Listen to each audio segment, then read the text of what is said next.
প্রতি বছরের মতো গত দুদিন ধরে আমাদের পাড়ায় হচ্ছে তিরুপতি বালাজি পুজো। সবসময় সবার পক্ষে তো আর তিরুপতি দর্শন সম্ভব হয় না, তাই এখানেই অনেক ভক্তের সমাগম হয়। ফার্স্টে আমাদের গণপতি যে ওয়েলকাম করছে, তারপর আমরা চলে গেলাম সেই মন্দিরের ভেতরে।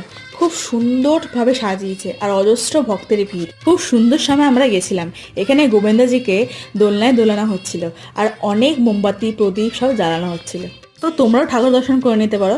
এরপর আমরা ডাইরেক্ট চলে গেলাম চণ্ডী মেলাতে। আগের দিনে আমরা গেছিলাম কিন্তু এই পিঠের দোকানটা খোলেনি, তাই এই বছরে প্রতি বছরের মতন আমরা খেয়ে নিয়েছিলাম বিভিন্ন রকমের পিঠে। দামগুলো মেনশন করা আছে, তোমরা দেখে নিতে পারো। এত মিষ্টি খাওয়ার পর আমাদের খুব ঝাল ঝাল কিছু খেতে ইচ্ছে করছিল, তাই আমরা মেলা ঘুরতে ঘুরতে হাঁটতে হাঁটতে চলে গেছিলাম সোজা চপের দোকানে। ওইখানে গিয়ে আমরা ভেটকি, ভোলা, pomfret, chicken, mutton chop try করে নিলাম। সব শেষে ছোটোবেলার মতন হাওয়া মিঠাই আর স্ট্রবেরি জুস করে বাড়ি চলে এলাম। এই ছিল আজকের ব্লগ। টাটা।